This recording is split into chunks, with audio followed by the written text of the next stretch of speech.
नमस्कार दोस्तों, live study Allahabad YouTube channel पे मैं उत्पल मणि त्रिपाठी आप सभी लोगों का स्वागत करता हूं। दोस्तों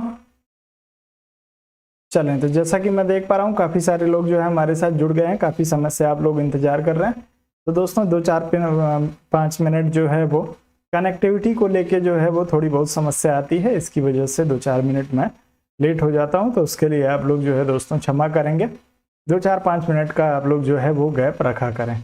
मैं कोशिश करता हूं कि 9:15 बजे कनेक्ट हो जाऊं, लेकिन कई बार ऐसा हो जाता है कि 9:15 बजे कनेक्ट नहीं हो पाता हूं। चलें, तो नियमित रूप से रात के 9:15 बजे से आप लोगों को मैं पॉलिटिकल साइंस के प्रश्नों का अभ्यास करवाता हूं। तो यदि आप टीजीटी पीजीटी की परीक्षा की तैयारी कर रहे हैं, खास करके ये नए लोगों के लिए है। पुराने लोग जो है नियमित रूप से जो देख रहे हैं वो सुन के जो है वो पक गए होंगे, लेकिन फॉर्मेलिटी है। तो यदि आप टीजीटी पीजीटी की परीक्षा की तैयारी पॉलिटिकल साइंस विषय से कर रहे हैं तो आप लोग हमारे साथ रात के 9 बजे जुड़ जाइए और नियमित रूप से अभ्यास करिए। आपकी सफलता में जो होगा ये सहायक होगा। चलें, आप सभी लोगों को गुड इवनिंग दोस्तों। साथ ही यदि इस सेशन का मेंबरशिप आप लोग लेना चाहते हैं तो दोस्तों इसके लिए 250 रुपये का शुल्क निर्धारित किया गया है। आप सभी को पता है 250 रुपये का भुगतान 7007701847 इस नंबर पे आप लोगों को गूगल पे, फोन पे के माध्यम से करना पड़ेगा। उसके बाद आपको मेंबरशिप जो है वो प्रदान कर दी जाएगी। साथ ही दोस्तों राजनीतिक सिद्धांत एवं विचारकों की जो क्लास आपके live study Allahabad mobile application पे चल रही थी, इसमें राजनीतिक सिद्धांत जो है वो लगभग खत्म हो गए हैं। आप लोगों को राजनीतिक विचारक जो आपके सिलेबस में राजनीतिक विचारक जितने दिए हुए हैं उन सारे राजनीतिक विचारकों को अब मैं अगले हफ्ते से करवाऊंगा। तो अभी भी जो है दोस्तों जो लोग राजनीतिक विचारकों को पढ़ना चाहते हैं या राजनीतिक विचारकों को लेके ऊहापोह की स्थिति में है, वो लोग हमारे साथ जुड़ सकते हैं। इसके लिए पूरा डिटेल जो है आप लोगों को एक दो दिन में मिल जाएगा कि कब से क्लास होगी। संभवतः जो है वो अगले हफ्ते से जो है ये क्लास शुरू हो जाएगी। और साथ ही आप लोगों को जो है दोस्तों एप्लीकेशन पे शाम के 5:30 बजे ये क्लास होती है। तो जो लोग इच्छुक होंगे वो लोग संपर्क कर सकते हैं, आपको जानकारी दे दी जाएगी। नंबर वही है 7007701847। इसी नंबर पे आप लोग संपर्क करके उसके विषय में जानकारी ले सकते हैं। अब चलेंगे सीधे सेशन की तरफ दोस्तों, और सेशन के पहले प्रश्न को हम लोग देखेंगे। चलें, आप सभी लोगों को दोस्तों एक ही बार गुड इवनिंग, नमस्कार। तो आप लोग जो है अब प्रश्नों पे आ जाइए। वीडियो को लाइक और शेयर कर दीजिए। सबसे पहला काम आप लोगों का जो है दोस्तों वीडियो पे जुड़ने के साथ में वीडियो को लाइक और शेयर करना होता है। तो आप लोग वीडियो को लाइक और शेयर करें, उसके बाद अपने प्रश्नों का उत्तर करने का तेजी से प्रयास करें। अफसाना जी, कल आपको नींद आ गई थी क्या? कल आप सो गई थी लग रहा है। चलें, और मोहित जी से किसी का संपर्क हो पाया या नहीं आप लोग मुझे जरूर बताने का प्रयास करें। चलें, तो आपको दिया है राज्य के सप्तांक सिद्धांत को किसने तैयार किया। आपको बताना है दोस्तों सप्तांक सिद्धांत को किसने तैयार किया था। आप लोग तेजी से उत्तर करिएगा इस प्रश्न के लिए।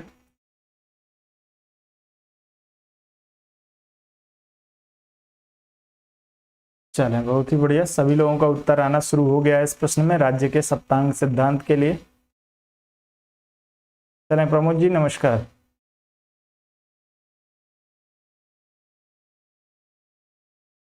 चलें, तो जो लोग इसमें कौटिल्य की बात कर रहे होंगे उन सभी का उत्तर यहाँ पे बिल्कुल सही हो जाएगा। आप लोग कौटिल्य के साथ ही जाएंगे दोस्तों। सप्तांग सिद्धांत कभी भी आपसे पूछा जाए तो आप कौटिल्य के साथ, यदि आपको विकल्प में दिया हुआ है तो आप जाएंगे। सप्तांग सिद्धांत की जो रचना है वो आपके कौटिल्य महोदय ने की थी सबसे पहले। तो आप लोग इस प्रश्न में जाएंगे सी विकल्प के साथ। आपका उत्तर जो होगा वो बिल्कुल सही हो जाएगा। आगे बढ़ेंगे। मनु महोदय जो है वो आपके अभी आगे प्रश्न आएगा तो मैं वहां पे क्लियर कर दूंगा। मनु को लेके आप लोग कंफ्यूज बिल्कुल नहीं होंगे।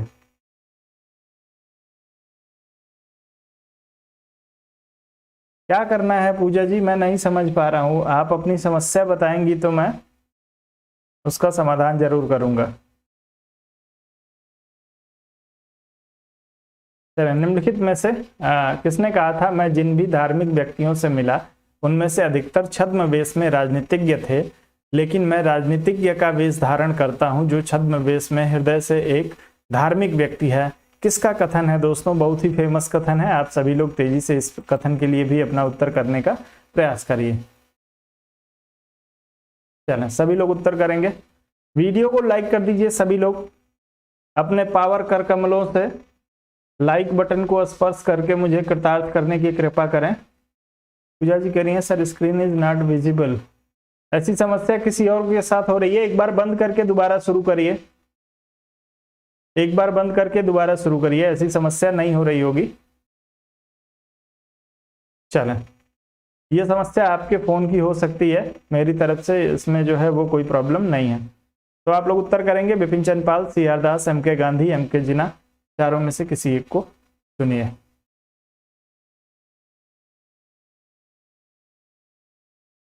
चलें, बिल्कुल। तो जो लोग जो है इसमें गांधी जी की बात कर रहे हैं उन सभी का उत्तर जो होगा बिल्कुल सही हो जाएगा। गांधी जी जो है वो अपने आप को एक राजनीतिक के बेस में जो है वो एक धार्मिक व्यक्ति मानते हैं, तो आप लोग इसको ध्यान रखिएगा जब भी आपसे प्रश्न पूछा जाए। चलें, तो ये स्टेटमेंट बार बार पूछा जाता है और इसमें जो है दोस्तों ये क्योंकि इस तरीके का स्टेटमेंट है कि आप लोग इसको जरूर आइडेंटिफाई कर लेंगे कि ये किसका स्टेटमेंट है। लेकिन जब भी छद्मवेश शब्द आए और जो है वो हृदय से एक धार्मिक व्यक्ति, तो आप लोग इसको ध्यान रख लीजिएगा। ये दो कीवर्ड्स ऐसे हैं जो आपको इस स्टेटमेंट के अलावा कहीं और नहीं मिलेंगे, तो आप लोग इसको ध्यान रखें। आपका उत्तर इस प्रश्न में सी विकल्प के लिए सही है। आगे बढ़ेंगे, अगले प्रश्न पे चलेंगे। चलें, विभव सिंह जी गुड इवनिंग। अगला प्रश्न दिया, कौटिल्य ने अर्थशास्त्र में सरकारी धन के गबन के कितने तरीकों का उल्लेख किया है? सरकारी वो धन के तरीकों के गबन का उल्लेख जो है वो कौटिल्य ने किया था। आप लोग उत्तर करेंगे, कितने तरीके बताए हैं आपके कौटिल्य महोदय ने? 75, 40, 50 और 30, किसी एक का चुनाव करिए, तेजी से उत्तर करिए। चलें, गिरीश जी का, संतोष जी का, विभव जी का, सभी लोगों का उत्तर तेजी से आना शुरू हो गया है।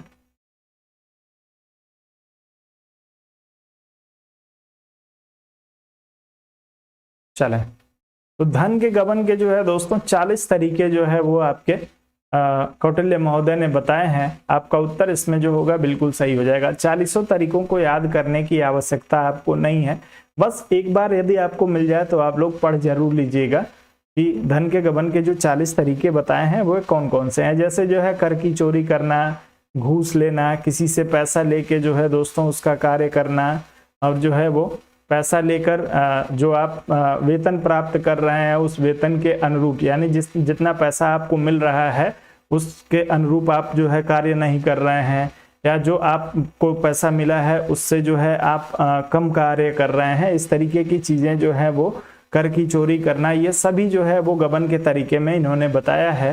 तो आप लोग 40 तरीकों को तो याद रखेंगे, लेकिन 40 तरीके कौन कौन से हैं इसके बारे में आपको जो है वो ज़्यादा खोजबीन करने की ज़रूरत नहीं है। हाँ, यदि आपको कहीं पे मिल जाता है तो मैं आप लोग जो है इसको ज़रूर वो कर लीजिए। और मैं आप कोशिश सोच रहा हूँ दोस्तों, विचार है मेरा कि मैं एक व्हाट्सएप ग्रुप बना दूँ जिसमें आप सभी लोग जुड़ जाएँ। तो मैं एक व्हाट्सएप ग्रुप बनाना चाहता हूँ, इच्छा है मेरी, मैं सोच रहा हूँ कि एक बना दूँ जिसमें इस तरीके के कुछ प्रश्न हैं, और जिसको भी कोई कंटेंट मिले आप लोग एक दूसरे के साथ शेयर कर पाएंगे। तो यदि आप लोग इच्छुक हो तो एक बार आप लोग जो है ज़रूर अपनी सहमति दीजिए, तो मैं एक व्हाट्सएप ग्रुप अवश्य बना दूंगा जिसमें आप लोग सभी लोग एक साथ जुड़े रहेंगे, और मेरे लिए भी सुविधाजनक रहेगा। कोई भी जो है वो जानकारी यदि रहेगी तो मैं आप लोगों को सीधे व्हाट्सएप ग्रुप के माध्यम से उपलब्ध करा दूंगा। चलें, बिल्कुल, चलिए, तो मैं इसके व्हाट्सएप ग्रुप को कल मैं आप लोगों के लिए व्हाट्सएप ग्रुप को बना देता हूं। आप लोग मेरे नंबर पे सभी लोग जो है क्लास खत्म होने के बाद से आप लोग मैसेज कर दीजिएगा। और देखिए एक चीज आप लोग ध्यान रखिएगा, एक जो होगा एक कॉमन ग्रुप होगा, सभी लोगों को बता दे रहा हूं, एक कॉमन ग्रुप होगा, और एक जो है वो फीमेल्स के लिए अलग से एक ग्रुप होगा। तो जो लोग जो है वो फीमेल्स के ग्रुप में रहना चाहते हैं वो लोग जो है वो स्पेशली आप जो है वो मेंशन कर दीजिएगा कि सर मुझे फीमेल ग्रुप में ही जो है ऐड करिएगा, मुझे जो है वो कॉमन ग्रुप में नहीं जाना है। बाकी जो लोग कॉमन ग्रुप में रहना चाहते हैं वो लोग जो है दोस्तों कॉमन ग्रुप के लिए मैसेज कर देंगे। तो आप लोग इस चीज़ को जो है मेंशन कर देंगे, बाद में आप लोग जो है दोस्तों हमसे शिकायत ना करें, और ग्रुप का कोई भी मिसयूज नहीं करेगा। तो आप लोग जो है इस चीज़ को ध्यान रखेंगे। जो लोग कॉमन ग्रुप में रहना चाहते हैं जिसमें मेल फीमेल दोनों रहेंगे वो लोग कॉमन ग्रुप के लिए मैसेज करेंगे, और जो लोग जो है वो फीमेल के ग्रुप में अलग से रहना चाहते हैं वो लोग जो है दोस्तों उसके लिए फीमेल ग्रुप के लिए मैसेज कर देंगे। मैं आप लोगों को ऐड कर दूंगा, ग्रुप बनाने का प्रयास कर रहा हूँ। चलिए, तो इसमें आप लोग जो है वो 40 तरीकों का, अब यदि ग्रुप होता तो मैं आप लोगों को उसमें जो धन के गबन के 40 तरीके बताए हैं कौटिल्य महोदय ने, वो मैं आप लोगों को उपलब्ध करा देता। अब यहाँ पे 40 तरीके बैठ के यदि आपको लिखवाऊंगा तो समय काफी नुकसान होगा। चलें, तो आपकी इच्छा के अनुसार है, जो जिस ग्रुप में आप शामिल होना चाहते हो उसमें आप लोग शामिल हो जाइएगा।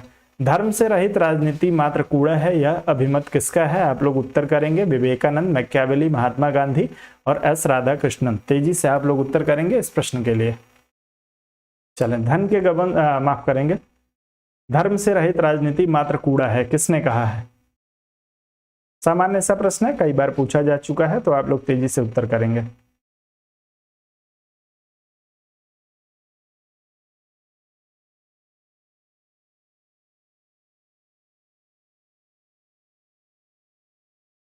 चलें, तो इस प्रश्न में सभी लोग महात्मा गांधी के लिए चुनाव करेंगे। यदि आप लोग कॉपी पेन लेके बैठे हैं तो एक स्टेटमेंट जो है वो लिख लीजिए। महात्मा गांधी ने कहा था दोस्तों, मेरी दृष्टि में धर्म के बिना कोई राजनीति नहीं है। आपसे यदि कभी पूछा जाए तो आप लोगों को समस्या नहीं होनी चाहिए। चलें, तो आप लोग इस प्रश्न में सी विकल्प का चुनाव करिएगा। जी नहीं, गबन के तरीकों का प्रयोग नहीं करना है, उन तरीकों से आपको बचना है। चलें, तो आप लोग इसको ध्यान रखेंगे। महात्मा गांधी आपका उत्तर जो होगा बिल्कुल सही हो जाएगा। स्टेटमेंट आप लोग लिख लेंगे सभी लोग, मेरे दृष्टि में धर्म के बिना कोई राजनीति नहीं है, ये महात्मा गांधी ने ही कहा है। आगे बढ़ते हैं, अगले प्रश्न पे चलेंगे। अगला दिया है कि लेखक एम के गांधी द्वारा लिखी गई हिंद स्वराज की कथा को आख्यान की श्रेणी में निम्नलिखित में से कौन से रूप में वर्गीकृत किया जा सकता है? हिंद स्वराज जो लिखा था आपके महात्मा गांधी ने, उसको आप किस श्रेणी में देखते हैं? राजनीतिक निबंध के रूप में देखते हैं, संवाद के रूप में देखते हैं, राजनीतिक व्याख्यान के रूप में देखते हैं, या चौथा विकल्प आप लोगों के लिए है आत्मकथा? आत्मकथा। तो चारों में से किसी एक विकल्प का चुनाव करिए और तेजी से उत्तर करिए। चले, बहुत ही बढ़िया, आप सभी लोगों का उत्तर आ रहा है इस प्रश्न के लिए।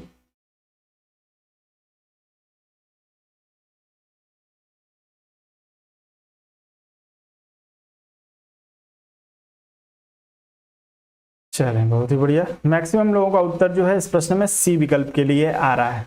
दोस्तों, इसको जो है आप संवाद की श्रेणी में रख सकते हैं। जो आपके हिंदू स्वराज की जो रचना है दोस्तों, वो संवाद की श्रेणी में आता है, राजनीतिक व्याख्यान की श्रेणी में नहीं आता है। तो आप लोग इसमें बी विकल्प का चुनाव करेंगे, आपका उत्तर जो होगा बिल्कुल सही हो जाएगा। 1909 में जो है दोस्तों आपके इंग्लैंड से जो है दक्षिण अफ्रीका जाते समय पानी की जहाज पे जब ये बैठे हुए थे, उसी समय इन्होंने जो है वो लिखा था। चलें जी, सत्य के साथ मेरा प्रयोग जो है इनकी जो है आत्मकथा है, तो इसको आप संवाद श्रेणी में रखेंगे, आपका उत्तर बी विकल्प के लिए सही हो जाएगा। चलें, तो आप सभी को पता है दोस्तों, जहाज पे जो है वो दक्षिण अफ्रीका से लौटते समय, माफ करेंगे, दक्षिण अफ्रीका से लौटते समय इन्होंने इसकी रचना की थी। इसको संवाद की श्रेणी में रखा जा सकता है। अगला प्रश्न दिया है, जी बिल्कुल, अगला आप लोगों को बताना है निम्न में से कौन सा अर्थशास्त्र का सही घटक नहीं है? यथार्थवाद, नैतिकता निरपेक्ष, राज्य शासन कला और भौतिकतावाद। चारों में से किसी एक का चुनाव करिए, तेजी से उत्तर करें।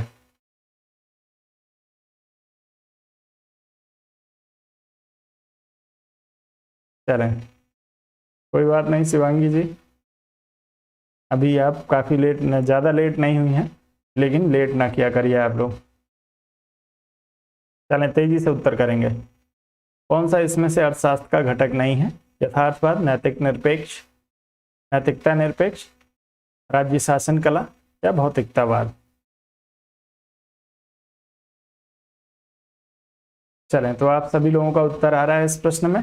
तो जो लोग दोस्तों डी विकल्प की बात कर रहे हैं, भौतिकतावाद की, उन सभी का उत्तर जो होगा यहाँ पे बिल्कुल सही हो जाएगा। आप लोग डी विकल्प के साथ जाएंगे। यथार्थवाद, नैतिक निरपेक्ष और जो है वो राज्य शासन कला की जब बात की जाती है तो आपके यथार्थवाद का भी उल्लेख आपको मिलेगा अर्थशास्त्र में, नैतिक निरपेक्ष सिद्धांत भी आपको देखने को मिलेंगे, राज्य के शासन की कला का भी जो है वो उल्लेख किया गया है स्पष्ट रूप में, लेकिन भौतिकतावाद का उल्लेख जो है कहीं पर भी इन्होंने नहीं किया है। तो आप लोग इस प्रश्न में डी विकल्प का चुनाव करेंगे। यथार्थवाद क्या है दोस्तों, आप सभी लोगों को जो है यथार्थवाद के बारे में, चलें यथार्थवाद के बारे में एक जो है एग्जाम्पल आप लोगों को समझाने का प्रयास करता हूं।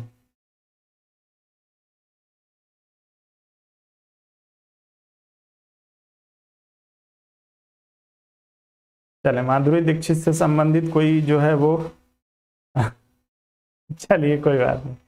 तो यथार्थ बात दोस्तों, जैसे मान लीजिए कि आपको जो है किसी ने एक चांटा जो है वो मार दिया, तो आपको यदि किसी ने एक चांटा लगाया या तो आप जो है क्या करेंगे, ऐसी स्थिति में आपका जो उत्तर होगा वो क्या होगा।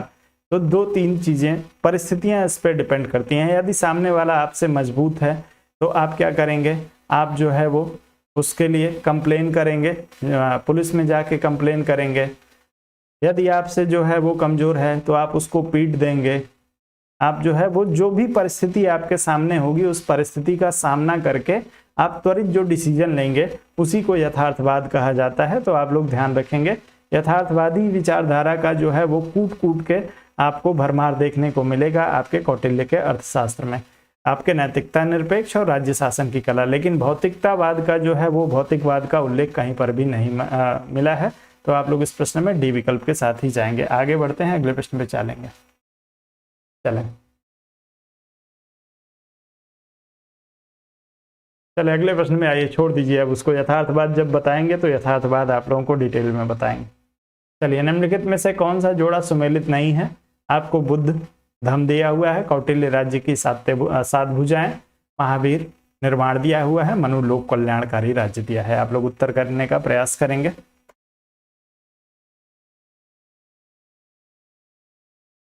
चलें,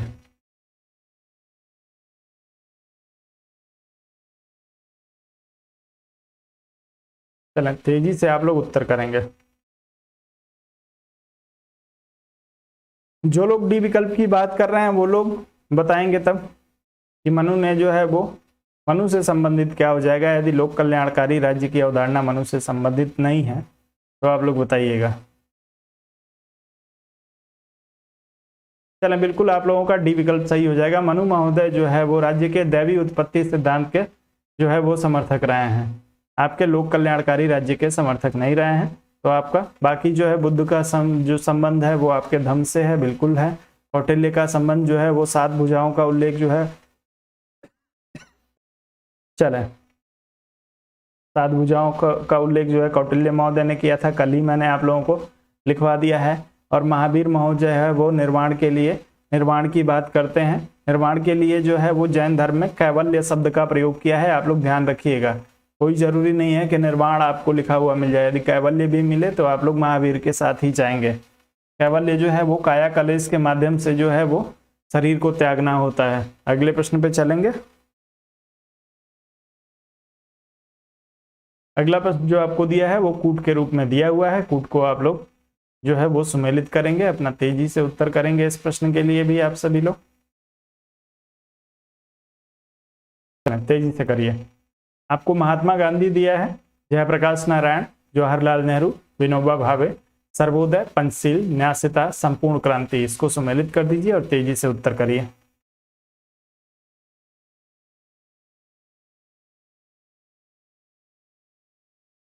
चलें, महात्मा गांधी का संबंध इसमें से किससे है, जयप्रकाश नारायण का संबंध इसमें से किस एक से है। आप लोग अपना उत्तर तेजी से चुनने का प्रयास करिए। चलें, तो जो लोग महात्मा गांधी को जो है वो न्यासिता से मिला लेंगे, कल न्यासिता का सिद्धांत मैंने आप लोगों को बताया था, उनका उत्तर जो होगा आपका ए का 3 हो जाएगा। जयप्रकाश नारायण को आप जो है वो संपूर्ण क्रांति के साथ मिला सकते हैं। आपके पंचशील सिद्धांत का प्रयोग जो है वो आपके पंडित जवाहरलाल नेहरू ने जो है वो चीन के साथ इसका प्रयोग किया था। और विनोबा भावे जो है वो सर्वोदय की बात करते हैं। तो आप इसको यदि सुमेलित करेंगे तो आपका हो जाएगा ए का 3, बी का 4, ए का 3 और बी का 4 सिर्फ एक विकल्प में दिया है, ए विकल्प में। तो जितने लोग ए विकल्प की बात कर रहे हैं उन सभी का उत्तर बिल्कुल सही हो जाएगा। आगे चलेंगे, अगले प्रश्न को देखेंगे। अगला दिया है, कौटिल्य को और किस नाम से जाना जाता है। आप लोग कौटिल्य के नाम बता दीजिए, जितने नाम आपको कौटिल्य के पता है सारे नाम बताने का प्रयास करेंगे। आपको दिया हुआ है कास्तिक, कौशिक, कौस्तुभ, विष्णुगुप्त। आप लोग तेजी से उत्तर करेंगे इस प्रश्न के लिए।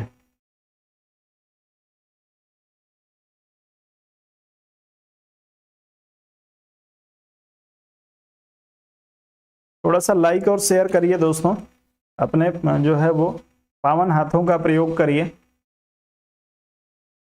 अपने कर कमलों से लाइक बटन को स्पर्श करें और मुझे कृतार्थ करने की कृपा करें आप सभी लोग।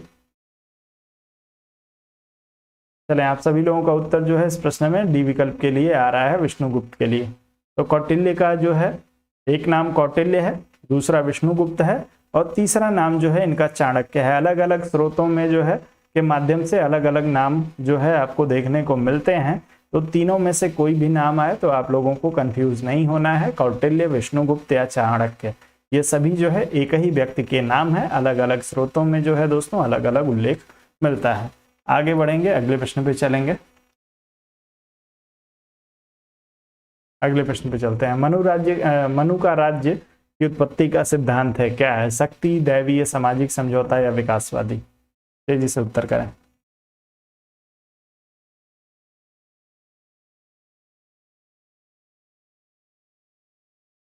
चलें, आसान आसान से प्रश्न है दोस्तों, आज के प्रश्नों में कुछ है नहीं, बेसिक से प्रश्न है। लेकिन आप लोगों को बता दूं सबसे ज्यादा जो है वो गलती सामान्य प्रश्नों में, बेसिक प्रश्नों में होती है। तो बेसिक प्रश्न जो है वो हमेशा आप लोगों को, बेसिक प्रश्न यदि मान लीजिए आपके परीक्षा में जो आसान प्रश्न है, यदि आपकी परीक्षा में 20 प्रश्न पूछे गए तो आपको इसमें से 20 में जो है वो 20 प्रश्न सही करने हैं। एक प्रश्न यदि आप जो है सामान्य प्रश्नों को गलत करते हैं तो आप जो है दोस्तों लाखों लोगों से पीछे जाएंगे। जो कठिन प्रश्न है उनको यदि आप एक प्रश्न को गलत करते हैं तो आप कुछ लोगों से पीछे जाएंगे, 100, 200, 500 लोगों से पीछे जाएंगे। लेकिन आसान प्रश्नों को, सामान्य प्रश्नों को यदि आप रिपीटेड प्रश्नों को गलत करते हैं तो एक प्रश्न आपके लिए बहुत ही भारी होने वाला है। इसलिए छोटे छोटे जो फैक्ट हैं, छोटे छोटे जो प्रश्न हैं वो कभी भी गलत नहीं होने चाहिए, और वो तभी गलत नहीं होंगे जब आप लोग उसका नियमित रूप से अभ्यास करते रहेंगे। चलें, तो आपका उत्तर इस प्रश्न में दैवीय सिद्धांत के लिए हो जाएगा। मनु ने जो है वो राज्य की उत्पत्ति के दैवीय सिद्धांत को स्वीकार किया है। आप लोग इस प्रश्न में बी विकल्प के साथ जाएंगे, आपका उत्तर बी विकल्प के लिए ही सही होगा।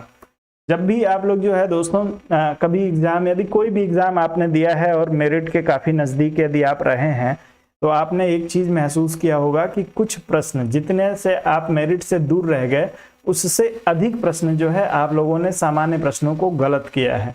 इसी की वजह से आप जो है वो दूर रह गए हैं। तो आप लोगों से मेरा विनम्र निवेदन है कि आप लोग इस तरीके से कभी भी सामान्य प्रश्नों पे विशेष ध्यान दें, वो गलत नहीं होने चाहिए। गांधी ने अपने विचारों को निम्न में से किस आधार पर प्रकट किया है?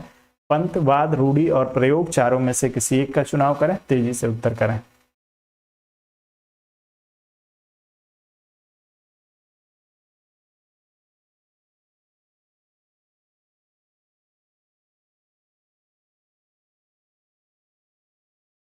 चलें, अब इस प्रश्न में भी आप सभी लोग जो है डी विकल्प की बात कर रहे हैं, प्रयोग की बात कर रहे हैं। तो महात्मा गांधी जी जो है उसी जो है वो बात को अपने विचारों की श्रेणी में शामिल करते थे जिसपे उन्होंने प्रयोग करके, जिसको आजमा के वो देख लेते थे। बिना किसी वस्तु को आजमाए, बिना उसका जो है वास्तविक रूप में प्रयोग किए गांधी जी उस पर कभी भी अडिग नहीं होते थे। तो प्रयोग जो है इनका एक हथियार रहा है गांधी जी का, आप लोग इसको ध्यान रखेंगे। तो गांधी जी के जितने भी विचार हैं वो प्रयोग पे आधारित हैं। उत्तर आपका इस प्रश्न में डी विकल्प के लिए सही होगा।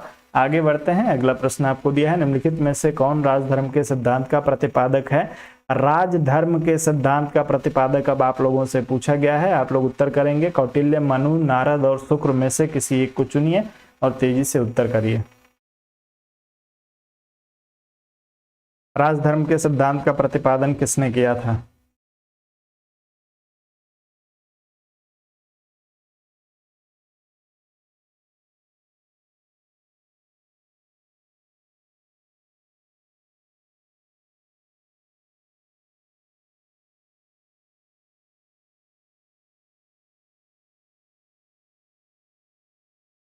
चलें, तो जो लोग इस प्रश्न में दोस्तों मनु महोदय की बात कर रहे हैं उन सभी का उत्तर जो होगा बिल्कुल सही हो जाएगा। तात्कालिक भारत में जो है वो सबसे अधिक जो प्रचलित था वो आपके जो है वो राजशाही व्यवस्था थी, और उसमें जो है वो राजा का शासन से संबंधित जो कार्य था उसको मनु महोदय ने जो है वो राजधर्म के रूप में परिभाषित किया है। तो आप लोग ध्यान रखेंगे कि उस समय के भारत में राजशाही व्यवस्था कायम थी, जिसकी वजह से इसको जो है वो राजधर्म मनु महोदय ने कहा था, राजा का धर्म। तो उसमें आपके राजा के सभी धर्मों को, राजा को क्या करना चाहिए इस बात का उल्लेख मनु महोदय ने राजधर्म के सिद्धांत में किया है। उत्तर आपका बी विकल्प के लिए सही होगा। आगे बढ़ेंगे, अगले प्रश्न पे चलेंगे। कौटिल्य द्वारा दिए गए योगक्षेम सिद्धांत का अर्थ है अपराध के लिए दंड, शासक की समृद्धि के लिए गरिमा, प्रसन्नता और समृद्धि पर विचार। इनमें से कोई नहीं। योगक्षेम सिद्धांत के लिए आप लोग उत्तर करेंगे। चलो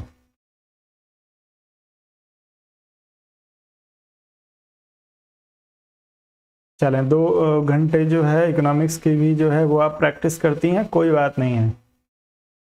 इस समय जितना जो है अपने शरीर को आप लोग कष्ट दे सकते हैं दे लीजिए। यदि इस समय कष्ट नहीं देंगे तो फिर से एग्जाम के बाद से फिर से इसी प्रक्रिया को दोहराना पड़ेगा। तो मेरी शुभकामना आप सभी लोगों के लिए यही है कि आप लोगों को इस प्रक्रिया को दोबारा दोहराना ना पड़े। इस बार आप लोग फाइनल सिलेक्शन ले लें। उसके लिए जो भी कष्ट आपको उठाना पड़े शारीरिक रूप से आप लोग जो है उसको उठाइए, थोड़ा सा मेहनत करिए और आप सफलता इसी बार ले लीजिए। चलें, इस प्रश्न में बी विकल्प के लिए मैक्सिमम लोगों का उत्तर जो है वो बी विकल्प के लिए आ रहा है। चलें, कोई बात नहीं।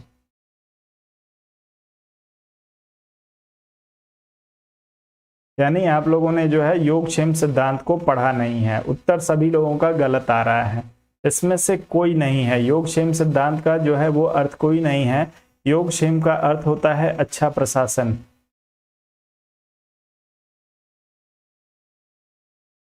अच्छे प्रशासन से संबंधित है ये।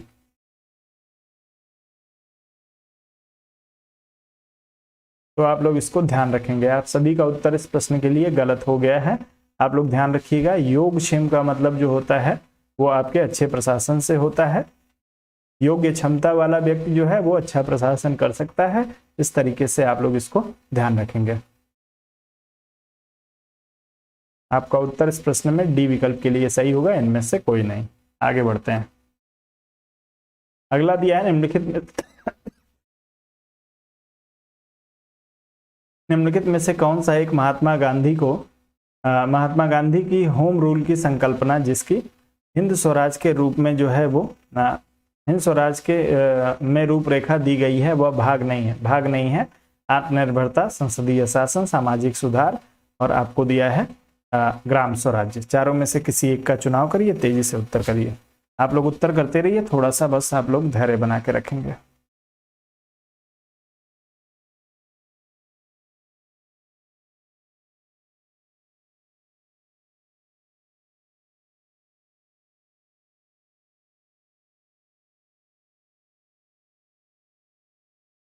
चलें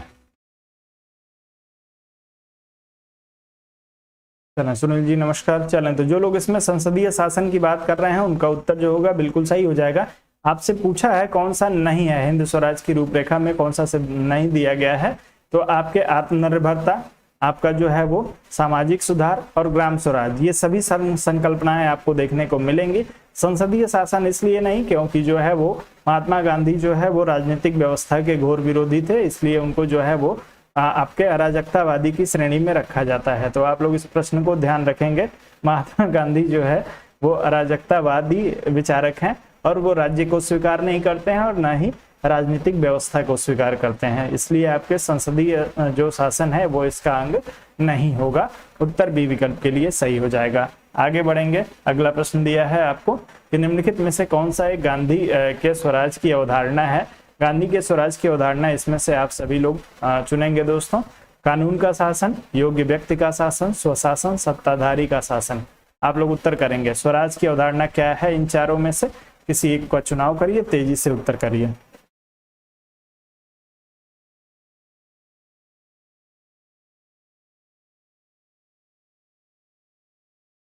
जी बिल्कुल,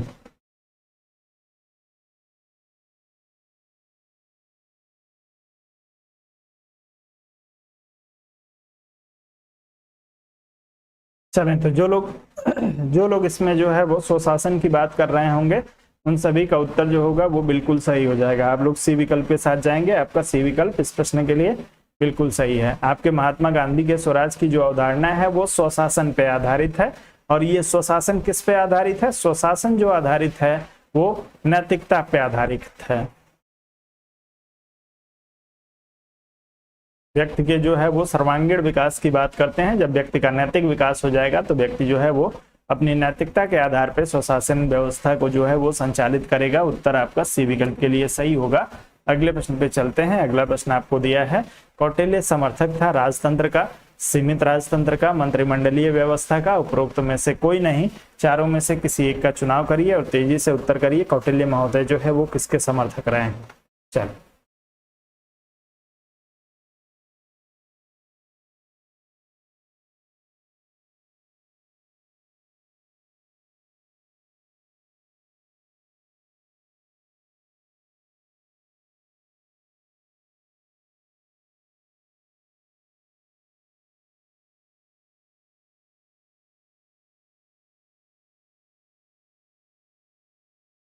चलें, तो इस प्रश्न में जितने लोग जो है वो राजतंत्र की बात कर रहे होंगे उन सभी का उत्तर जो होगा वो बिल्कुल सही हो जाएगा। आप सभी को पता है दोस्तों कि आपके चंद्रगुप्त मौर्य के जो है ये प्रधानमंत्री थे और जो है इन्होंने राजतंत्रीय व्यवस्था का जो है वो समर्थन किया है।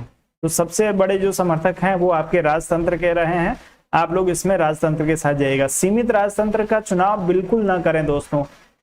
कौन सा ऐसा कौटिल्य का विचार है जो सीमित राजतंत्र को इंगित करता है? कोई विचार आपको नहीं मिलेगा जिसमें सीमित राजतंत्र की बात की गई हो। हर जगह जो है वो आपके राजतंत्र का उल्लेख किया गया है या आपके जो है वो निरंकुश शासक के रूप में जो है वो राजा को इन्होंने प्रदर्शित किया है। ये चीज आप लोग ध्यान रखिएगा। आपके राजतंत्र के समर्थक हैं, सीमित राजतंत्र के नहीं। उत्तर आपका ए विकल्प के लिए सही होगा। आगे बढ़ते हैं, अगले प्रश्न पे चलेंगे। अगला दिया है, महात्मा गांधी के अनुसार अहिंसा है कितने प्रकार की? 3 प्रकार की, 4 प्रकार की, 5 प्रकार की या केवल 1 प्रकार की? प्रकार सहित आप लोग उत्तर करेंगे। चलें,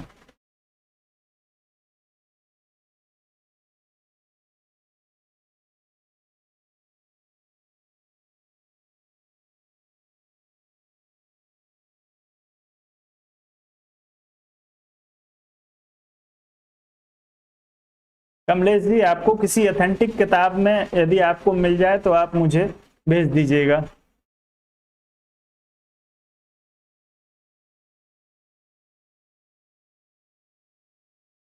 चलें, कौन कौन सी आप लोग यदि 3 प्रकार की कह रहे हैं तो आप लोग बता दीजिए वो 3 प्रकार के कौन कौन से हैं। चलें,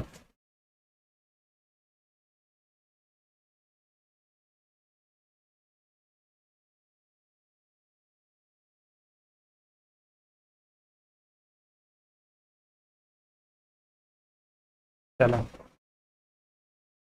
चलें, तो 3 प्रकार की यदि बात की जाएगी तो है वो 3 प्रकार के अहिंसा की इन्होंने बात की है। पहली जो अहिंसा है दोस्तों वो आपकी जागृत अहिंसा है।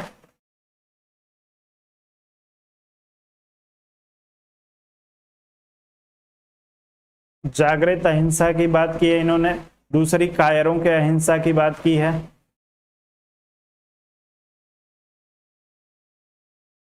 कायरों की अहिंसा।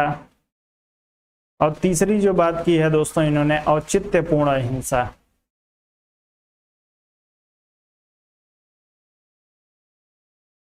औचित्यपूर्ण अहिंसा। चलें, बिल्कुल, तो आप सभी लोग इसमें जो है वो ध्यान देंगे। कह रहे हैं औचित्यपूर्ण हिंसा को, जी नहीं, औचित्यपूर्ण हिंसा को नहीं, जागृत अहिंसा को वीरों की अहिंसा का ही है। आप लोग ध्यान रखिएगा। तो आपका उत्तर जो होगा संतोष जी, एक बार आप फिर से रिवाइज करिएगा। जागृत अहिंसा को वीरों की अहिंसा कहा है, तो आप लोग ध्यान रखेंगे। जागृत अहिंसा, कायरों की अहिंसा और औचित्यपूर्ण अहिंसा। अहिंसा को जो है वो 3 प्रकार से इन्होंने विभाजित किया है। आगे बढ़ेंगे, अगले प्रश्न पे चलेंगे।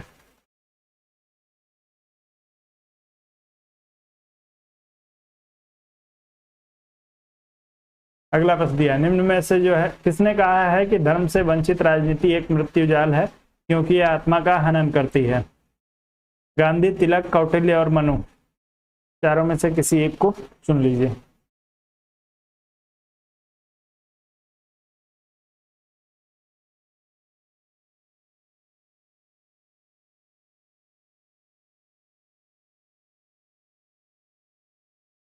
चलें, तो इस प्रश्न में सभी लोग ए विकल्प की ही बात करेंगे। महात्मा गांधी का ही कथन है दोस्तों।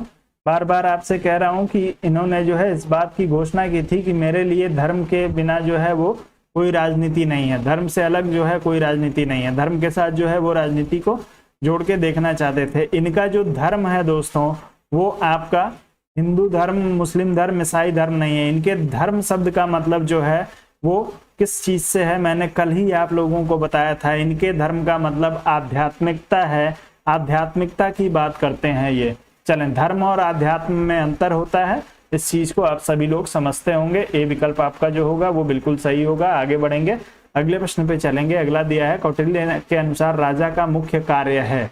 कौटिल्य ने जो है वो राजा का मुख्य कार्य क्या बताया है? विधि का निर्माण करना, अति भौतिक जीवन जीना, विधि को लागू करना, अतिताई अधिकारियों को दंडित करना। चलें,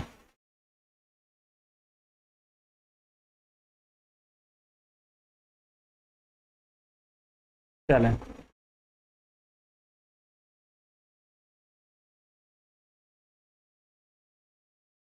एक चीज आप लोग ध्यान दीजिएगा, बुरा ना लगे आप लोगों को, लेकिन आप लोग जो है क्लास के बीच में किसी को हेलो हाय ना लिखा करें। क्लास के शुरू में, क्लास के लास्ट में आप लोग जो है जो हेलो हाय करना है कर लीजिए। मेरा भी ध्यान बार बार जाता है उस पर, क्योंकि मैं आप लोगों के सभी लोगों के उत्तर को देख रहा होता हूं। तो आप लोगों से विनम्र निवेदन है ये कि क्लास के बीच में कुछ भी इधर उधर की चीज आप लोग ना लिखा करें, उससे मेरा भी ध्यान थोड़ा सा डिस्ट्रैक्ट होता है। लगातार आप लोगों के उत्तर को देख रहा होता हूं और एक एक व्यक्ति का नाम मुझे याद है, और हर व्यक्ति का उत्तर, किसका कौन सा उत्तर गलत हो रहा है ये मुझे याद रहता है, ध्यान रहता है, हमेशा ध्यान देता हूं इस बात पे। तो आप लोग इस चीज को थोड़ा सा फॉलो करिए।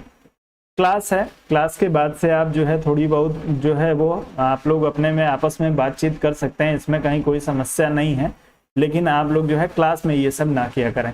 चलें, तो इस प्रश्न में जो लोग सी विकल्प का चुनाव करेंगे, विधि को लागू करना, उनका उत्तर जो होगा बिल्कुल सही हो जाएगा। कौटिल्य महोदय ने जो है वो राजा का सबसे महत्वपूर्ण कार्य जो बताया है वो विधि को लागू करना बताया है। तो उत्तर आपका जो होगा वो बिल्कुल सही हो जाएगा। आप लोग इस प्रश्न में सी विकल्प के लिए अपना उत्तर करिए। चलें, आगे बढ़ते हैं। स्मृति के लेखक हैं कौटिल्य, मनु, व्यास और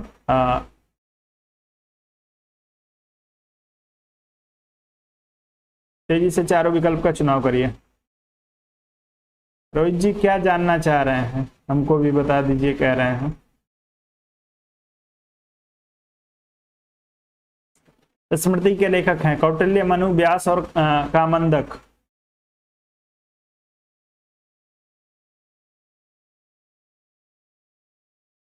चलें, तो स्मृति के लेखक मनु है, सभी लोगों को पता है, कहीं कोई समस्या नहीं है। बी विकल्प आपका सही हो जाएगा। आगे बढ़ते हैं। चल, अगला दिया है कि यह किसका कथन है कि कौटिल्य का अर्थशास्त्र उग्र मैकियावलीवाद का उदाहरण है, इसकी तुलना में मैकियावली का प्रिंस अहानिकारक है। किसने कहा था दोस्तों? बहुत ही इंपॉर्टेंट स्टेटमेंट है, आप लोग इसको ध्यान रखिएगा, कभी भी आपसे पूछा जा सकता है। दिया है कौटिल्य का अर्थशास्त्र उग्र मैकियावलीवाद का उदाहरण है, इसकी तुलना में मैकियावली का प्रिंस जो है वो कम हानिकारक है या अहानिकारक है। ये स्टेटमेंट लोगों को बताना है। मैकियावली के प्रिंस को कम हानिकारक किसने बताया था? आपके अर्थशास्त्र से, अर्थशास्त्र उग्र मैकियावलीवाद। आप लोग इतना बस ध्यान रखेंगे तो आपका उत्तर जो होगा बिल्कुल सही हो जाएगा हमेशा। चलें, बहुत सारे उत्तर आ रहे हैं। कुछ लोग जो है वो वेबर का चुनाव कर रहे हैं, कुछ लोग जो है मार्गेनथाउ का चुनाव कर रहे हैं। तो जो लोग इसमें वेबर का चुनाव कर रहे होंगे उन सभी का उत्तर जो होगा बिल्कुल सही हो जाएगा। जो है वो अर्थशास्त्र को जो है उग्र मैकियावलीवाद कहा है, अर्थात वेबर महोदय जो है वो अर्थशास्त्र को ज्यादा खतरनाक मानते हैं आपके मैकियावली के प्रिंस से। चलें, तो आप लोग वेबर महोदय के साथ ही जाइएगा, आपका उत्तर वेबर के लिए सही होगा। आगे बढ़ते हैं, अगले प्रश्न पे चलेंगे। गांधी ने स्वयं को जो है किस रूप में बताया है? दार्शनिक के रूप में, अराजकतावादी, उदारवादी लोकतंत्रवादी, समाजवादी लोकतंत्रवादी और कम्युनिस्ट। तेजी से आप लोग उत्तर करेंगे।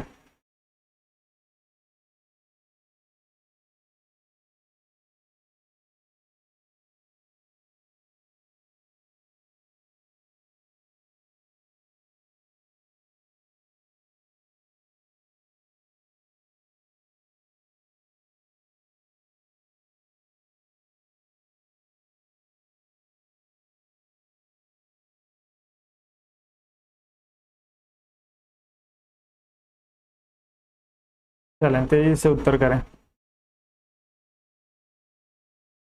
आप सभी लोगों का उत्तर इस प्रश्न में आ रहा है।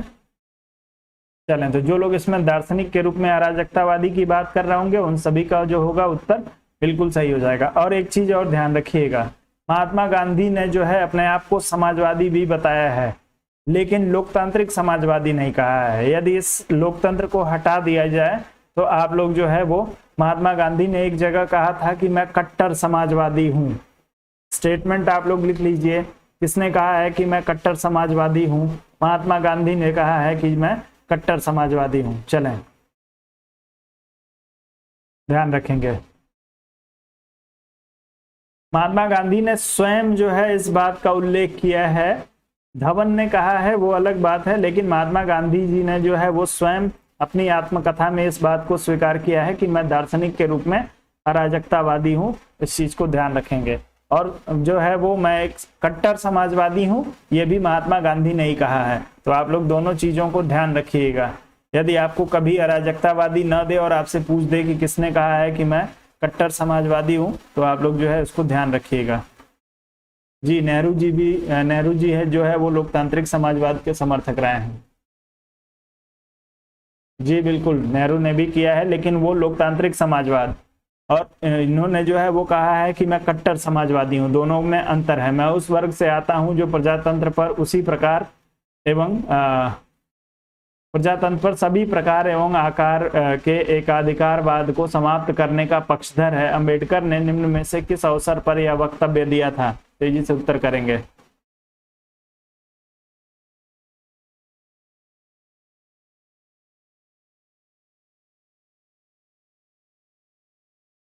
मैं उस वर्ग से आता हूं जो प्रजातंत्र पर सभी प्रकार एवं आकार के एकाधिकारवाद को समाप्त करने का पक्षधर है। इस स्टेटमेंट का प्रयोग जो है वो कब किया था आपके अंबेडकर जी ने? किस अवसर पे? आप लोगों को अपना उत्तर करना है। चलें, तो ये हाल फिलहाल में पूछा गया प्रश्न है। जो लोग इसमें जो है वो गोलमेज सम्मेलन की बात कर रहे होंगे उन सभी का उत्तर जो होगा वो बिल्कुल सही हो जाएगा। गोलमेज सम्मेलन में जो है पिछड़ों के अधिकारों की वकालत करते हुए इन्होंने कहा था कि मैं उस वर्ग से आता हूं जो प्रजातंत्र पर सभी प्रकार एवं आकार के एकाधिकार को समाप्त करने का पक्षधर है।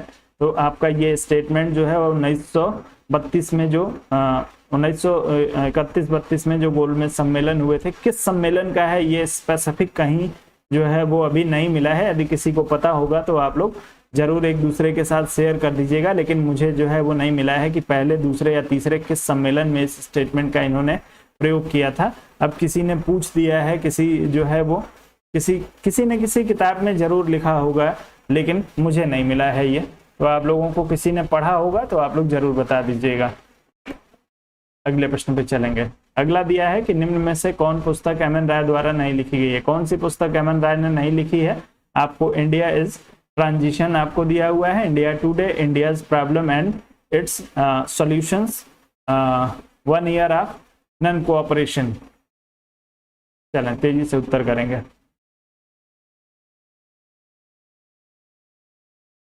रोहित जी, ऐसे पहला, दूसरा, तीसरा जो है वो गोला भागने की बात नहीं है।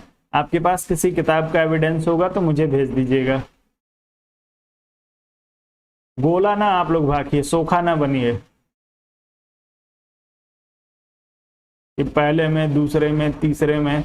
यदि आपको भ्रमित करना रहता है तो मुझे पता है कि आपको भी नहीं पता है, तो मैं बोल देता कुछ भी, लेकिन मैं आपको भ्रमित नहीं करना चाहता। आपके साथ मेरा एक गलत स्टेटमेंट आपके लिए, आपके जीवन में जो है वो कुछ भी परिवर्तन कर सकता है। यदि आपका एक प्रश्न से किसी वजह से आपका सिलेक्शन नहीं हुआ, एक प्रश्न की वजह से, तो आप जीवन भर मुझे दोष देंगे। इसलिए मैं इन चीजों से बचता हूं। जो नहीं पता है इसको स्वीकार करने में कि मुझे नहीं पता है, कोई बेइज्जती नहीं है। तो आप लोग भी जो है वो जबरदस्ती का, और खास करके जो लोग पीजीटी की तैयारी कर रहे हैं, आप लोगों को एक चीज बता दूं, जब आप लोग इंटरव्यू देने जाएंगे तो आपको जो चीज नहीं पता है वहां सीधा बोलना सीखिए कि मुझे नहीं पता है।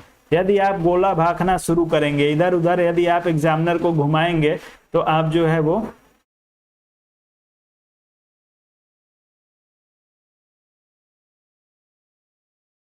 चलें, ठीक है शिवांगी जी, यदि ऐसी कोई अराजकता फैलाएगा, देखिए यदि आप लोग जो है किसी को टारगेट कर रहे हैं, यदि आप किसी को जो है वो क्लास में डिस्टर्ब कर रहे हैं, तो मैं आप लोगों को चैनल से मैं स्वयं ब्लॉक कर दूंगा।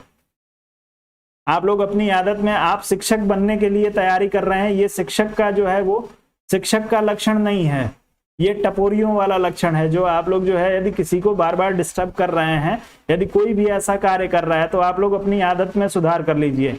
ये एक शिक्षक के लिए जो है वो क्षम्य नहीं है। शिक्षक कितनी बड़ी जिम्मेदारी लेके चलता है, आपको अंदाजा भी है।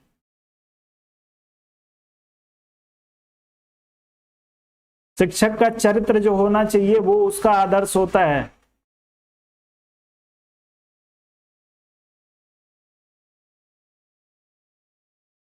कोई आप लोग ऐसा कृपया करके कोई ऐसा आप लोग काम ना करें जिससे मुझे जो हो तकलीफ पहुंचे या मुझे जो है मुझे इरिटेशन हो।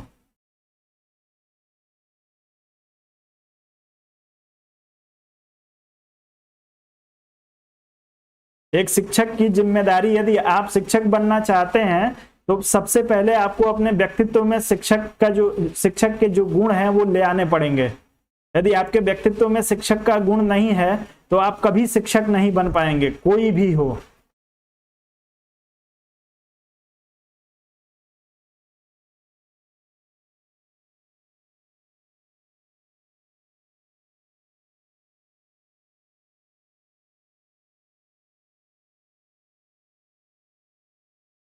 YouTube की क्लास है, इसका मतलब ये नहीं है कि आप लोग कुछ भी कर सकते हैं। यदि आप कुछ भी करने के लिए आप स्वतंत्र हैं, तो मैं भी स्वतंत्र हूं कुछ भी करने के लिए।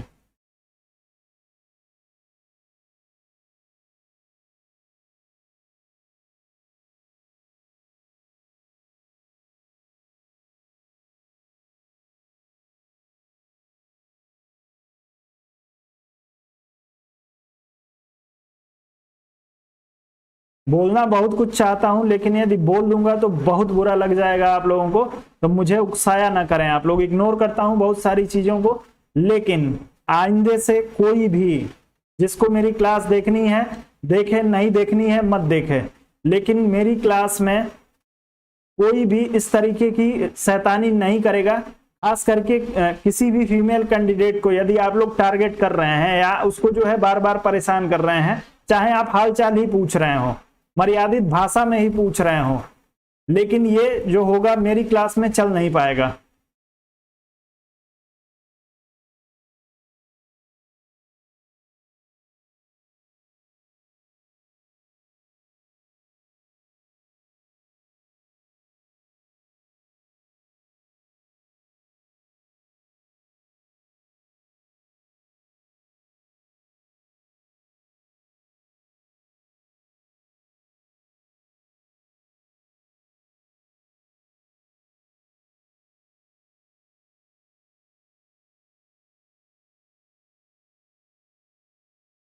मैं यू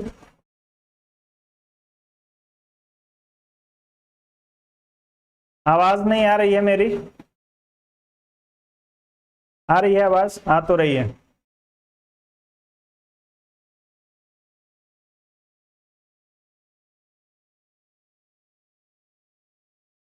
बिल्कुल, आइंदे से मैं ब्लॉक कर दूंगा।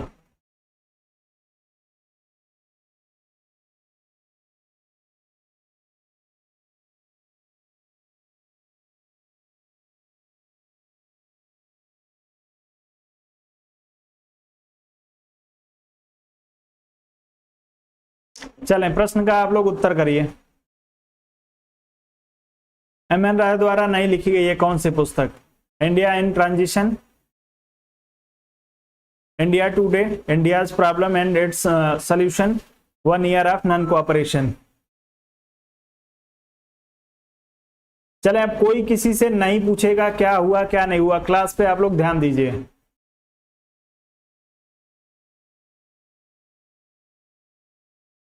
चलें,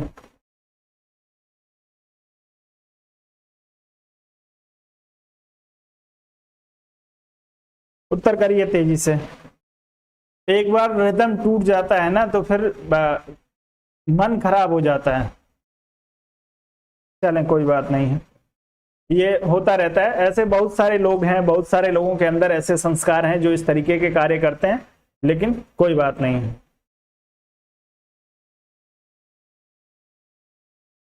तो आप लोग इस प्रश्न में उत्तर करें तेजी से।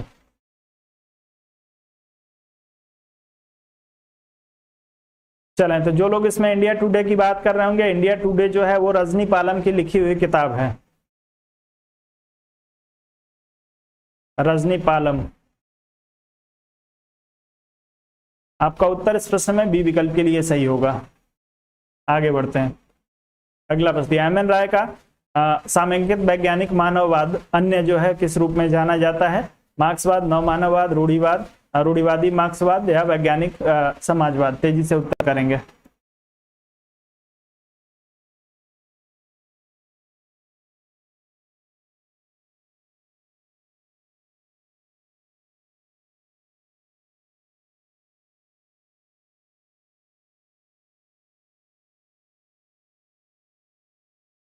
तेजी से उत्तर करिए।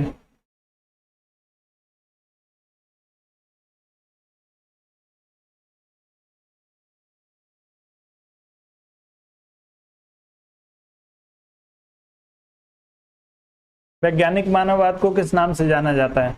चलें, तो नव मानववाद के रूप में जो है एम एन राय का सामयिक जो है वैज्ञानिक मानववाद को आपके नव मानववाद के रूप में जाना जाता है। बी विकल्प आपका सही हो जाएगा, बी विकल्प के साथ आप लोग जाइएगा। अगला प्रश्न दिया है, कास्ट इन इंडियन पॉलिटिक्स नामक पुस्तक के लेखक हैं। किसने लिखी है कास्ट इन इंडियन पॉलिटिक्स? आप लोग तेजी से उत्तर कर दीजिए।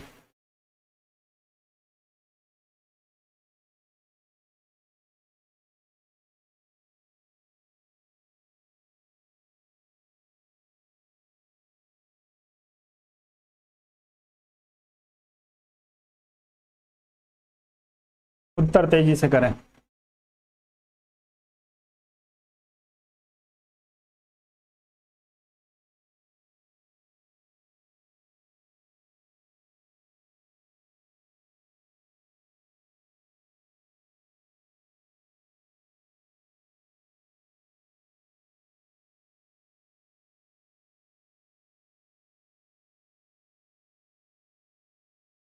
चलें, तो जो लोग इसमें रजनी कोठारी का चुनाव करेंगे उन सभी का उत्तर जो होगा बिल्कुल सही हो जाएगा। कास्ट इन इंडियन पॉलिटिक्स जो है 1970 में रजनी कोठारी के द्वारा प्रकाशित पुस्तक है। रजनी कोठारी ने इसको लिखा था, जिसका प्रकाशन 1970 में हुआ था। अगले प्रश्न पे चलेंगे। अगला प्रश्न दिया है, राजा राम मोहन राय ने किस सामाजिक व्यवस्था के खिलाफ अपना सबसे पहला अभियान शुरू किया था? उत्तर करेंगे। पहला अभियान राजा राम मोहन राय का। अस्पृश्यता, विधवा पुनर्विवाह, सती प्रथा, बाल विवाह?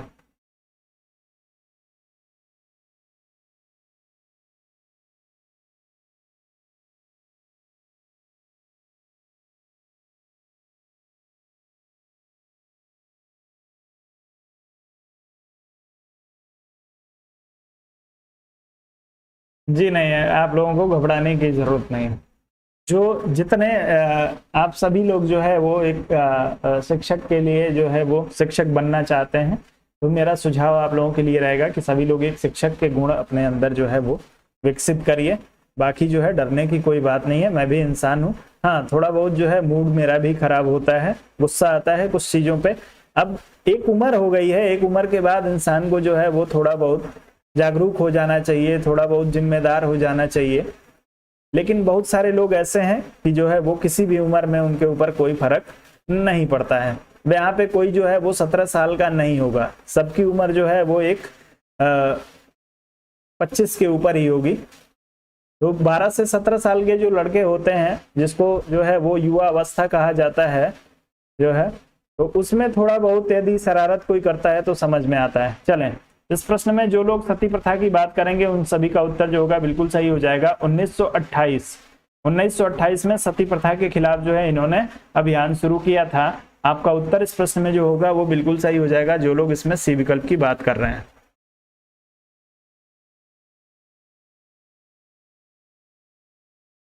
आगे बढ़ते हैं। अगला प्रश्न दिया है, भारत सरकार ने किस वर्ष में स्वामी विवेकानंद के जन्म दिवस को राष्ट्रीय युवा वर्ष के रूप में मनाने का निर्णय लिया था? कब से जो है वो स्वामी विवेकानंद के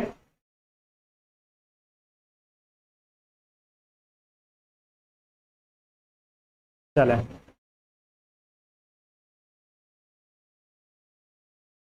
अब क्लास के बाद कोई भी बातचीत करेगा, आप लोग जो है इधर उधर कोई भी बातचीत ना करें, आंसर के सिवा कमेंट बॉक्स में कुछ ना आप लोग भेजें। चलिए, विवेकानंद के जो है वो जन्म दिवस को कब से राष्ट्रीय युवा दिवस के रूप में मनाया जा रहा है और किस तारीख को राष्ट्रीय युवा दिवस मनाया जाता है, आप सभी लोग उत्तर करेंगे।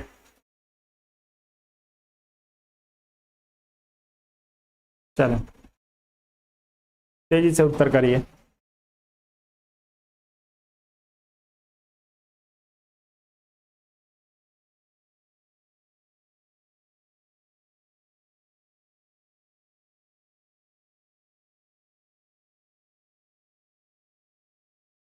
चलें, अब एक चीज ध्यान रखिएगा, आपसे इसमें पूछा गया है कि जो है इनके जन्म दिवस को मनाने का निर्णय लिया गया था।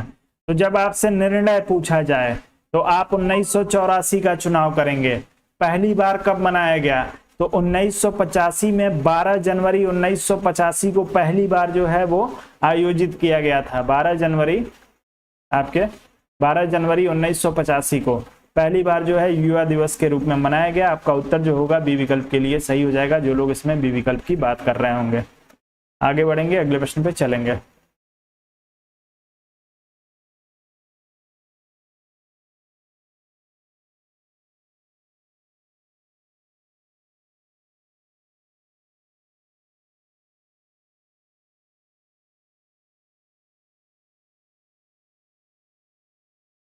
उन्नीस में पहली बार जो है भारत सरकार ने निर्णय लिया था। पहली बार जो है वो 1985 से शुरू हुआ है। अगला प्रश्न आ जाइए।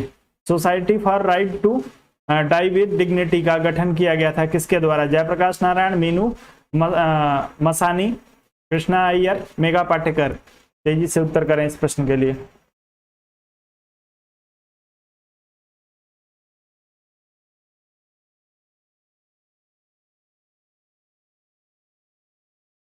चलें, बहुत ही बढ़िया। तो जो लोग इस प्रश्न में दोस्तों आप सभी का उत्तर आना शुरू हो गया है, आप लोग इस प्रश्न में बी विकल्प की बात कर रहे हैं। मीनू मसानी की जो लोग बात कर रहे हैं उन सभी का उत्तर जो होगा बिल्कुल सही हो जाएगा। मीनू मसानी जो है एक पत्रकार, एक राजनेता थी और इन्होंने जो है 1981 में इसका जो है वो गठन किया था।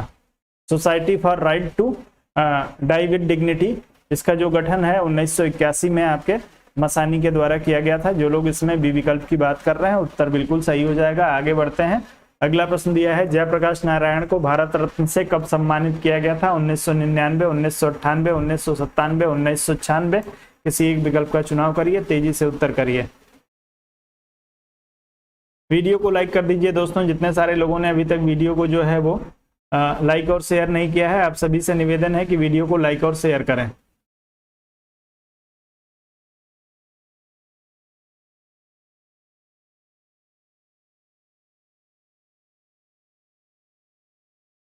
चलें, तेजी से उत्तर करें।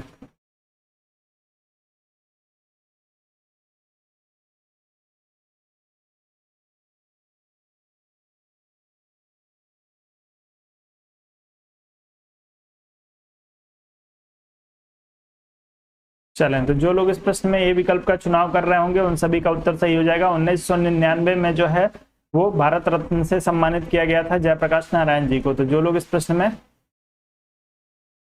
ए विकल्प की बात कर रहे होंगे उन सभी का उत्तर बिल्कुल सही हो जाएगा। आप लोग ए विकल्प के साथ जाएं। अगले प्रश्न पे चलते हैं। अगला प्रश्न दिया है, राम मनोहर लोहिया किसके विरोधी थे? पूंजीवाद, साम्यवाद, समाजवाद, शक्तियों के विकेंद्रीकरण। चारों में से चुन लीजिए और कूट के अनुसार अपना उत्तर करने का प्रयास करिएगा। चलें,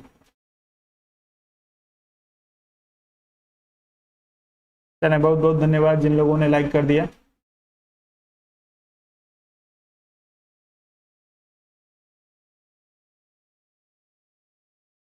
किसके विरोधी थे राम मनोहर लोहिया जी? आप लोग उत्तर करेंगे।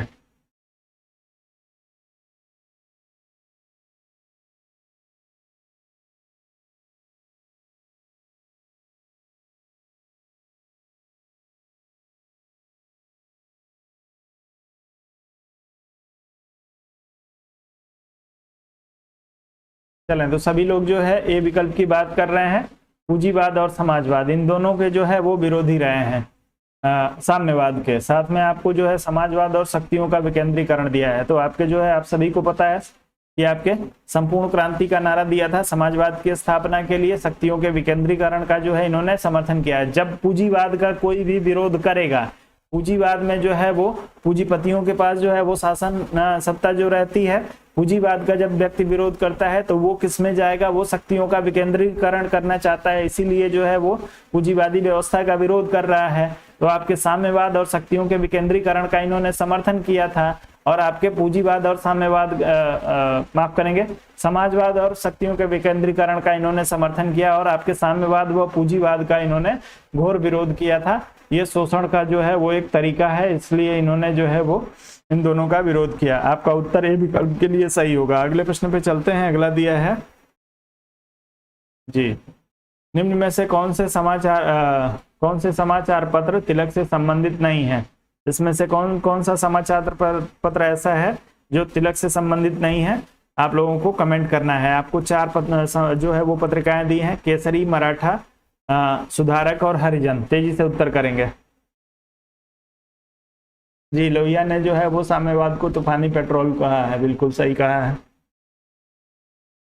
उत्तर करें तेजी से इस प्रश्न के लिए।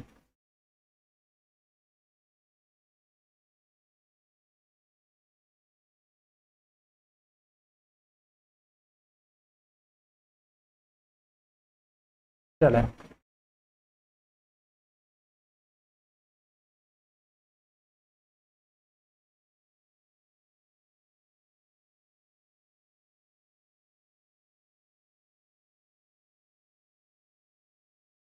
चलें तो आप लोग ध्यान रखेंगे, केसरी पत्रिका ये आपके मराठी में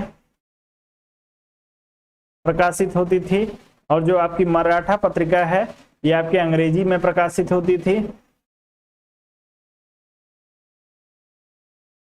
आपके तिलक के द्वारा। सुधारक की यदि बात की जाती है तो सुधारक जो है गोपाल गणेश अगरकर, यानी जी अगरकर के द्वारा जो है वो सुधारक, और हरिजन जो है ये इंग्लिश में आपके गांधी जी के द्वारा। चलें, गांधी जी के द्वारा प्रकाशित होती थी। तो आप लोग ध्यान रखेंगे, ए और बी जो है वो आपसे पूछा है कौन सा संबंधित नहीं है, पूछा है तो सी और डी जो है वो संबंधित नहीं है। सी और डी आपको चौथे विकल्प में दिया है। जो लोग इसमें डी विकल्प की बात कर रहे हैं उन सभी का उत्तर जो होगा बिल्कुल सही हो जाएगा।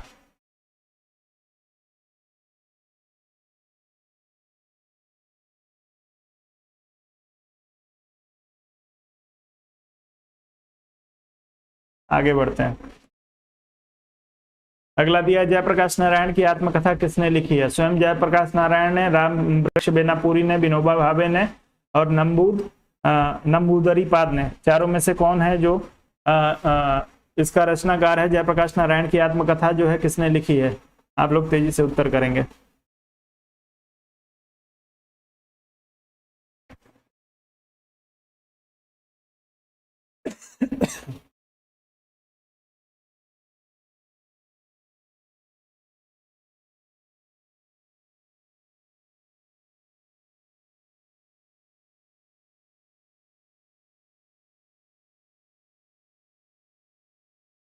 चलें तो इस प्रश्न में जो है जो लोग राम वृक्ष बेनापुरी की बात कर रहे होंगे उन सभी का उत्तर जो होगा बिल्कुल सही हो जाएगा। राम वृक्ष बेनापुरी ने जो है वो जयप्रकाश नारायण जी की जो है वो आत्मकथा लिखी थी। संपूर्ण क्रांति का नारा इन्होंने दिया था, आप सभी को पता है, जिसकी वजह से इमरजेंसी लगानी पड़ गई थी। तो आप लोग ध्यान रखेंगे, आप इस प्रश्न में आपका उत्तर जो होगा बी विकल्प के लिए बिल्कुल सही हो जाएगा।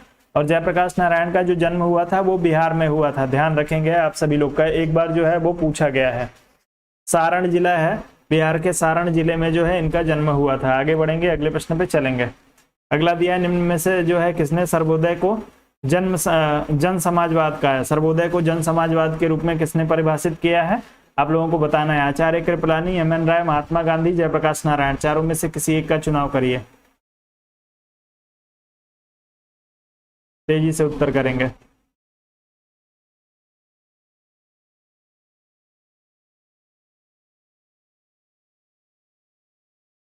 बफरिंग उन लोगों को हो रही होगी जिनका नेटवर्क डिस्टर्ब होगा। चलें,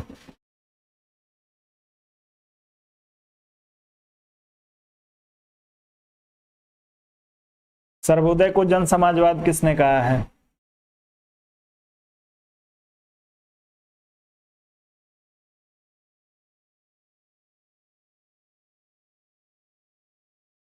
चलें, तो जो लोग इसमें जयप्रकाश नारायण का चुनाव करेंगे उन सभी का उत्तर सही हो जाएगा। सर्वोदय को जन समाजवाद के रूप में परिभाषित किया आपके जयप्रकाश नारायण ने, तो आपका विकल्प जो होगा वो डी विकल्प के लिए सही होगा। आप लोग डी विकल्प के साथ जाएंगे।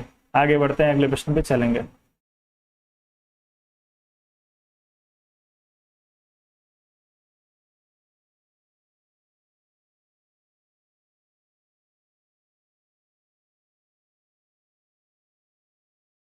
चलें, वैज्ञानिक मानववाद की अवधारणा का संबंध है किससे? वैज्ञानिक मानववाद की अवधारणा का संबंध किससे है?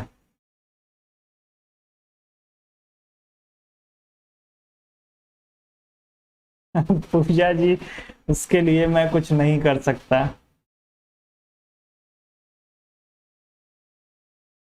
यदि नेट आपको परेशान कर रहा है तो आप ही को उसका जो है वो सल्यूशन ढूंढना पड़ेगा। चलें, उत्तर करें आप लोग। वैज्ञानिक जो है मानववाद की अवधारणा का संबंध किससे है? चलें, तो जो लोग इसमें एम एन राय का चुनाव करेंगे उन सभी का उत्तर सही हो जाएगा। एम एन राय के द्वारा जो है वैज्ञानिक मानववाद की अवधारणा का समर्थन किया गया था। आप सभी लोग इस प्रश्न में सी विकल्प का ही चुनाव करेंगे। उत्तर आपका सी विकल्प के लिए सही हो जाएगा। चलें, तो आज का सेशन जो है अभी यहीं पे कंप्लीट हो जाएगा। आज का सेशन आप सभी लोगों को कैसा लगा आप लोग बता सकते हैं। यदि आपके पास कोई बात है तो आप हमसे जो है वो कर सकते हैं। अब मैं आप लोगों के बीच में 2 से 3 मिनट और आप लोगों के साथ रहूंगा।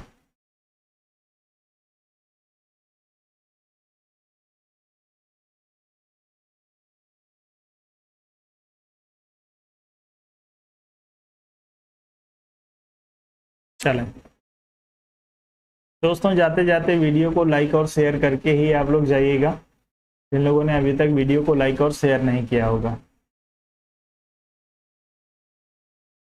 चलो,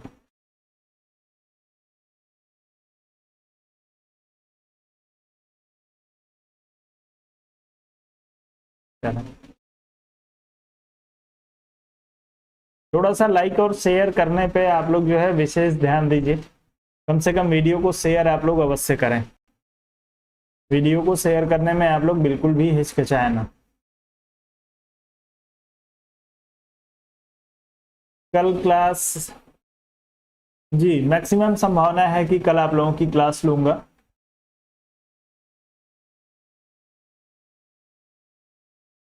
कल संभावना है कि कल आप लोगों की क्लास लूंगा। चलें,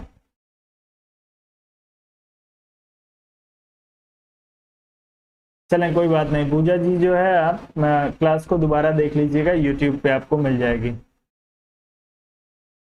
जी नहीं, आँख ठीक नहीं हो गई है, एक दूसरी समस्या हो गई है जिसकी वजह से चश्मा नहीं लगा पा रहा हूँ।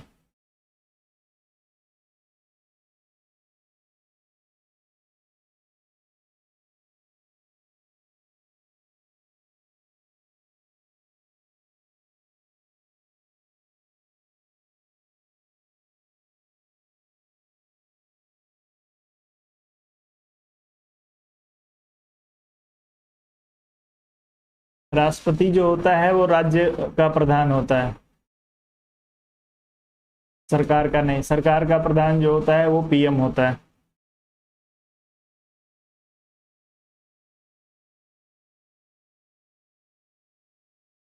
चलें, अब ग्रुप के बारे में आज बात नहीं करूंगा, आज मूड जो है वो ठीक नहीं है।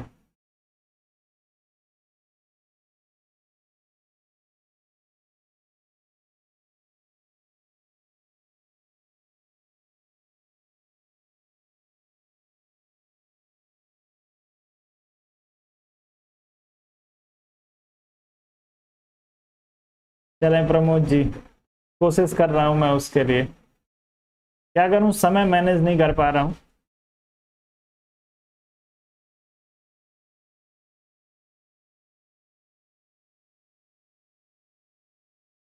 पहले से टॉपिक पता तो है आप लोगों को, करा रहा हूं। भारतीय राजनीतिक चिंतकों को करा रहा हूं, तो भारतीय राजनीतिक चिंतकों को पढ़ के आइए।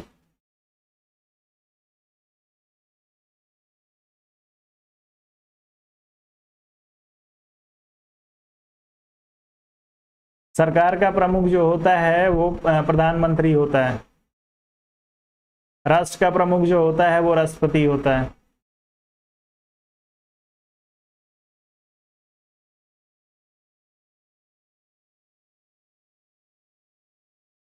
भारतीय राज्य व्यवस्था से कितने प्रश्न आते हैं?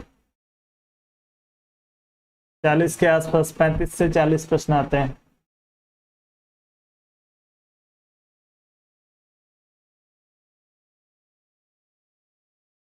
चलें प्रमोद जी, मैं देख रहा हूँ उसके जो है मंडे से उसके बारे में सोचते हैं।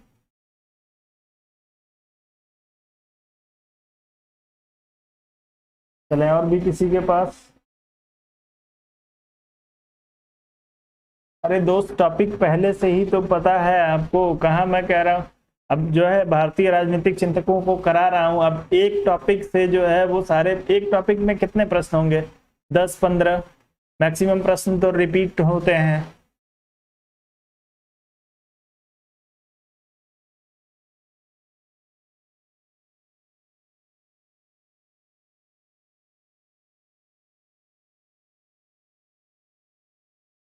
नहीं, देखिए YouTube से जो है स्क्रीनशॉट से काम नहीं बनेगा, किताब का ऑथेंटिक सोर्स आप लोगों के पास होना चाहिए।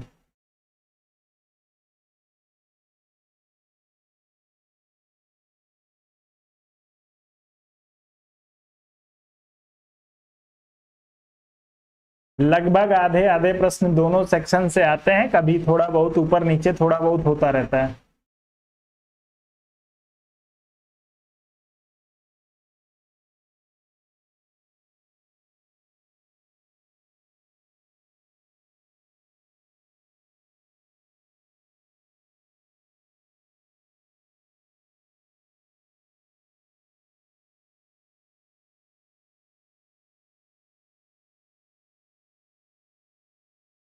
जी नहीं पवन जी, हिस्ट्री की क्लास नहीं चलती है।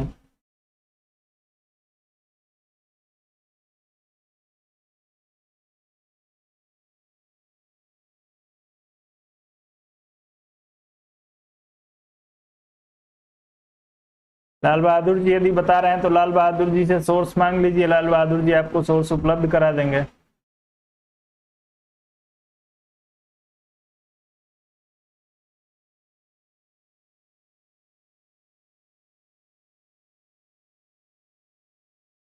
सर, पब्लिक एडमिनिस्ट्रेशन, अंतर्राष्ट्रीय राजनीति और तुलनात्मक से कितने प्रश्न आते हैं? देखिए, एग्जामिनर के ऊपर है, 30 के आसपास, 30-35 प्रश्न आते हैं इन सारे टॉपिक से मिला के।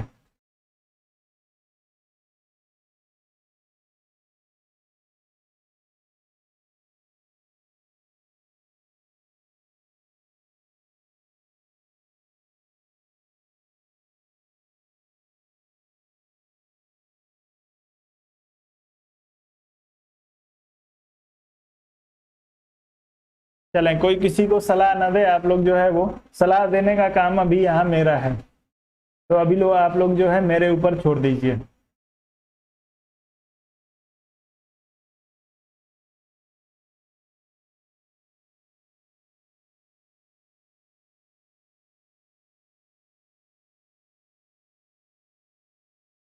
सरकार का कोई नागरिक नहीं होता है, राष्ट्र की नागरिकता होती है, सरकार की नागरिकता नहीं होती है। लाल बहादुर जी ठीक से पढ़िए।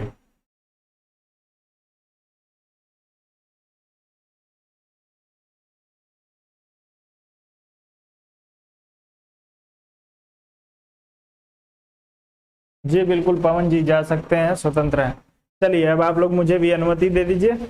कल जो है वो संभव हुआ तो कल आप लोगों की क्लास जरूर होगी। आप सभी लोगों को गुड नाइट, शुभ रात्रि, जय हिंद।